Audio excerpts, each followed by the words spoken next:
Our last talk for the morning is Jenna Ekwealor, and she will be talking on the relationship between sexual conditions, sex chromosomes, and Ploidy in Syntrichia.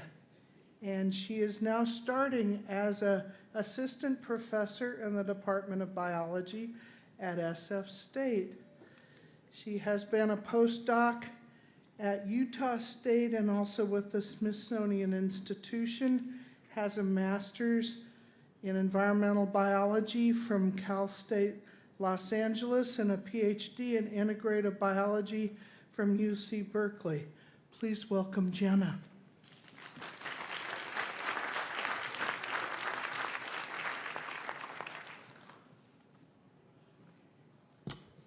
Hello. Thank you for sticking it out until my talk. Yes, I'm Jenna, and I'm really excited to be here. This is my first Northern California botanist meeting. I've heard a lot of good things over the years, though, so I'm happy to finally make it up here. All right, so we're in a bryophyte session. We've been talking about mosses. You're already a bit primed to mosses in Mediterranean regions, but still, I think commonly when people think of mosses, you might picture a scene like this. Indeed, there are a lot of mosses there, but they're also quite abundant in landscapes like this, the Great Basin Desert up here in Northern California, and even hotter deserts like Mojave in Southern California. And mosses that grow in these habitats often grow in these biological soil crusts, and many of them have this dark pigmentation, and they're dry much of the year, so you might overlook them thinking they're dead leaf litter of some sort, or dead moss, but they're not. A common genus in these dryland habitats is Syntrichia. It's a diverse genus, though, with about 100 named species, and a large number of them are dryland specialists. They have a lot of interesting features that I could go on and on about, but one that's kind of relevant here is that many species in this group have an extreme population bias, female-biased populations, and we see that again and again, especially in those dryland specialists. And when Syntrichia is growing in an undisturbed, healthy biological soil crust and is hydrated like here, I think it's quite beautiful. This is from the Great Basin in Idaho. So this project has a few components that I will go through and kind of try to bring them all together. So I'll start by talking a bit about moss reproduction, and then how sex chromosomes work into that, and then transition to phylogenetics, and in particular polyploid phylogenetics. But this project is still in progress, so I will end with a bit of where I'd like to go next with it. I had some really good introduction by Ben and the others about how mosses are different from other plants, but I'll talk about it again here. Many species are desiccation tolerant, as Ben said, meaning they can lose virtually all of their cellular water content and go completely inert, so zero metabolic activity. And here's a picture of Syntrichia hydrated on the left and dry on the right. So it's really visually a drastic difference too. They're haploid dominant and a free-living gametophyte, which is unique among land plants. And they reproduce with swimming sperm, as Ben said, and with a dependent sporophyte. Most moss species are unisexual, meaning that they're separate male and female individuals.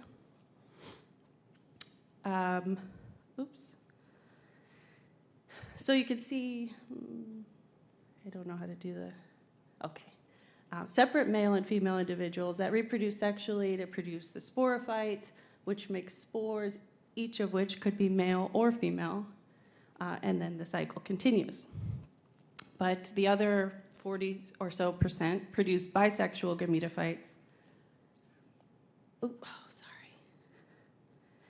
In which each gametophyte makes both male and female gametangia. sex organs, which many of them can self. And then each spore is the same gametophyte. Now, these two sexual conditions, unisexual and bisexual gametophytes, are fairly common among mosses, and this ancestral state reconstruction by McDaniel and co-authors found at least 133 transitions between the two, back and forth, in mosses. So it's quite labile as well, which is interesting to me. Now, the sex chromosomes in this life cycle, sex determination occurs with a single sex chromosome, U for females and V for males. And this is in the unisexual species here. Then when you get to this spore stage, each spore either bears a U or a V and can be male or female. But what we don't really know yet is what the sex chromosomes look like in these bisexual species. Which leads to my question here for this talk is, how does bisexuality evolve in mosses and in particular in Syntrichia as a case study here? Well, I have a hypothesis. It's not only mine. People have talked about this for a long time, but I'm testing it today. Okay, so if only one copy of a sex chromosome is needed for sexual function, the U for female and V for male, then maybe the bisexual gametophytes simply have both sex chromosomes. Now, how might that happen? Well, here's where we get to hybridization, which I hinted at in my question a little bit ago. Allopolyploids, which are hybrids that have both, they're polyploids as a result of hybridization. So they have their entire genome of each of their parents, progenitors.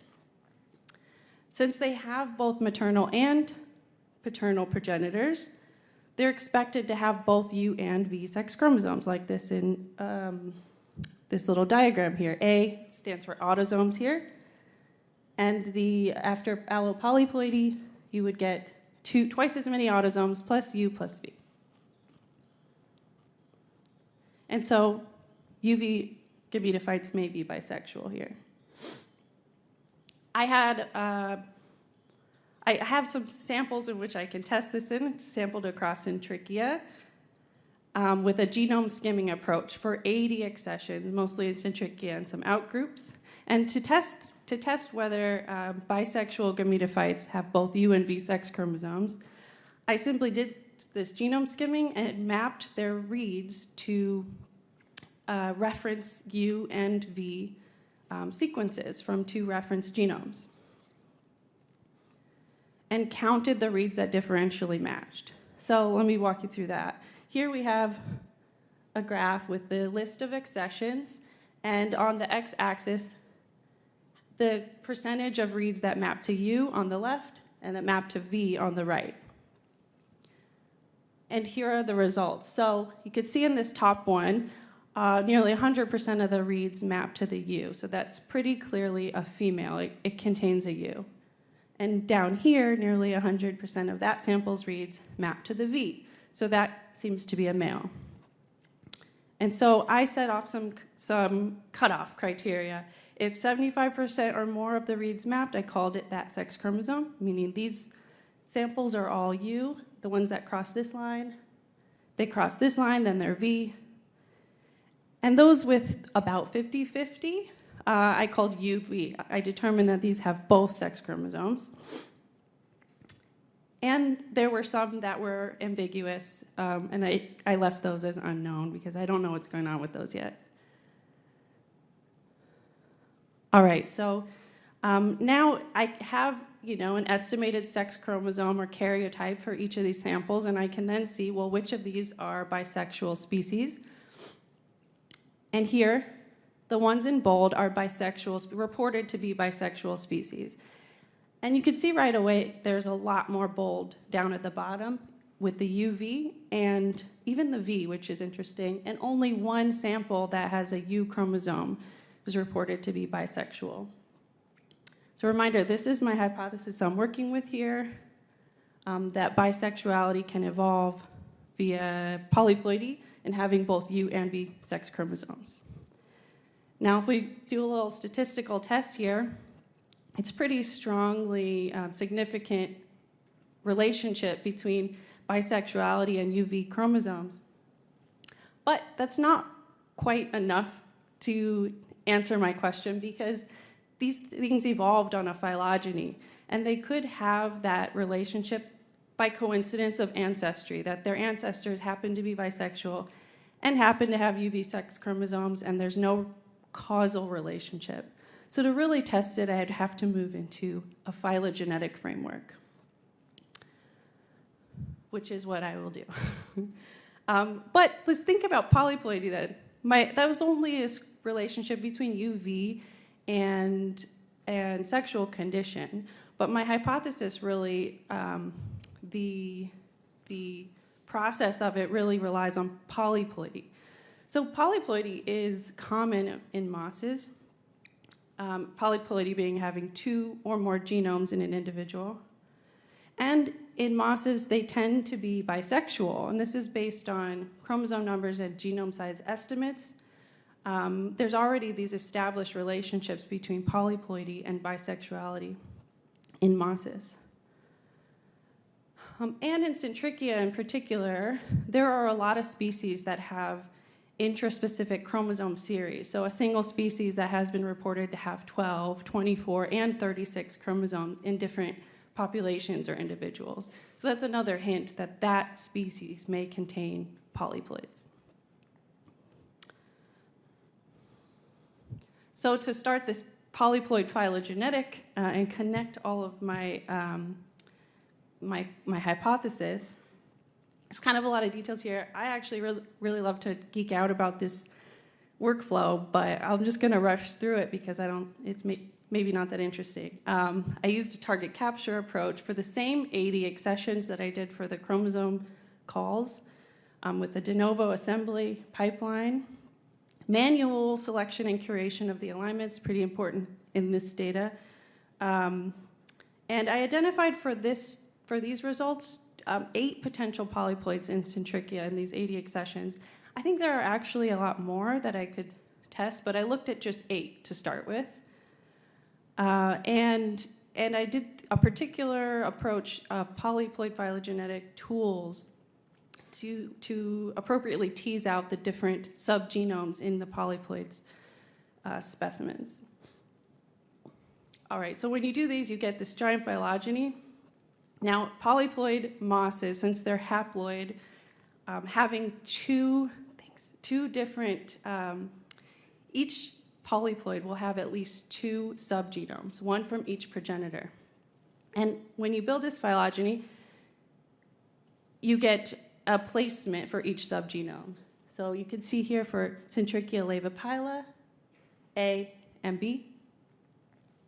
Another one here, Syntrichia obtusissima, and so on. There are a lot. There's 8, each of them having 2 copies, so 16 here. It's a lot to look at.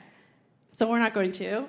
This is a little better to look at. This is those same data in a network format, where each polyploid is represented as a red line with the arrows, horizontal arrows showing where its progenitors were in the phylogeny.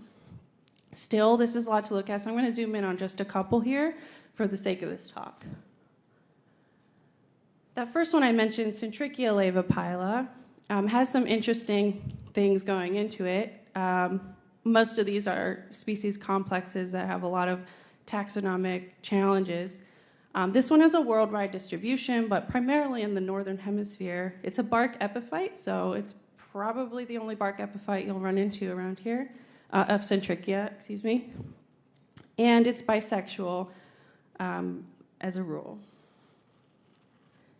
Now I've sort of faded out everything else, so we'll just look at this Syntrichia laevapila here.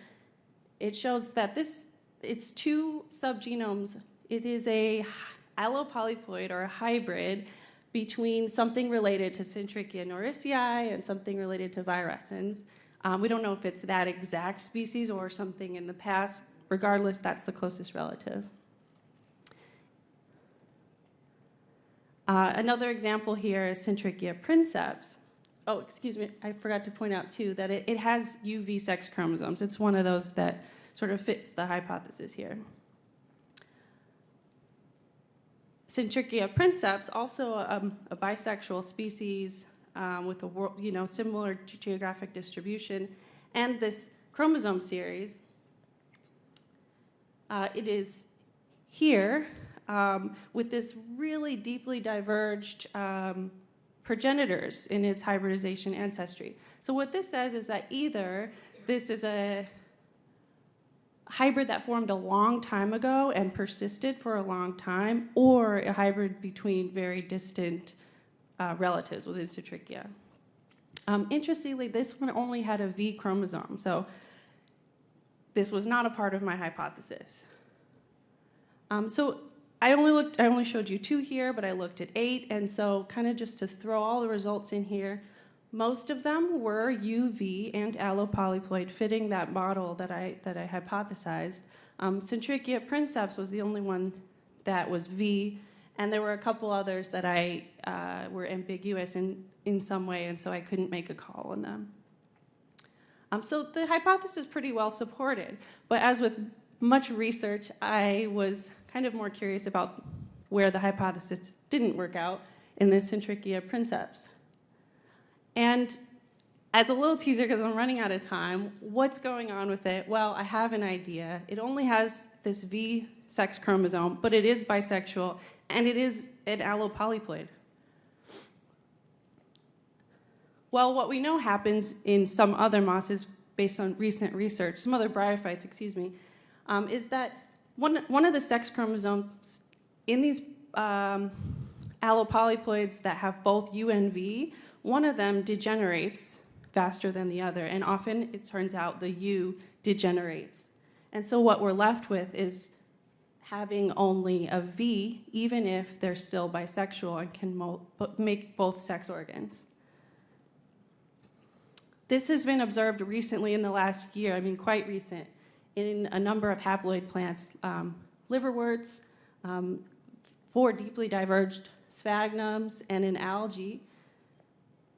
And this pattern with both U and V was observed in a moss polia, and we can add my results here, my tentative results, to see that both of these scenarios are supported. So yeah, this is what I think is going on with those V-only bisexuals, but there's still a lot more work to do here. So first of all, these results are rather preliminary. I still need to tighten up the pipeline and make sure everything checks out. And also, I want to perform a proper correlation analysis on the phylogeny rather than just sort of look for the strong association. And finally, I'd like to, going forward, test for the spectrum of imbalanced sex chromosome degeneration. Because if we think back to my chromosome mapping, there were several that were ambiguous, weren't quite 50-50, and it could be that those are examples of imbalanced sex chromosome degeneration. So with that, I am starting, Linnea, thank you for the shout out. I am opening my new lab at San Francisco State University this month, and I'm happy to work with undergraduate and master's students, so if you know anyone or if you're interested yourself, send them my way. If there's any time for questions, I'm happy to take them. Thank you to my funders and to the Northern California botanists for inviting me here.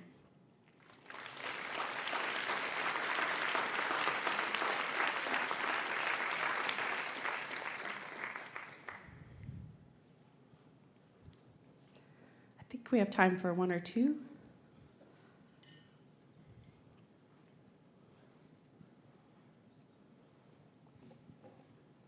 Thank you. Nice talk, and Thanks. Congratulations on your Thanks. position. So are you hypothesizing, I wasn't sure the last bit went by a little quick. Are you hypothesizing that there's something on the remaining autosomal chromosome in something like princeps that's affecting sex expression independent of the sex chromosomes? Yes, exactly. So this has been so I did not go into it because of time, and I apologize. But this pattern here, where after U degenerates, when this happens, in all of these lineages, some genes from the U are transposed to an autosome. So the resulting bisexual species can still make both sex organs, but only has a V remaining. And in some cases, like in Brixiocarpus, a liverwort, it only takes one gene for female function. So if that one gene gets moved to an autosome, then that's all it needs. And so this is super interesting to me because it actually can explain how you go from bisexuality to unisexuality and back. Because if you think about how does it split up again, it seems kind of impossible to me to figure that out. But if you imagine that this then can hybridize or reproduce with another regular U-bearing female, which would support the reestablishment of the UV system and of unisexuality eventually. Stop. All right. Thank you so much. I'd be happy to talk more.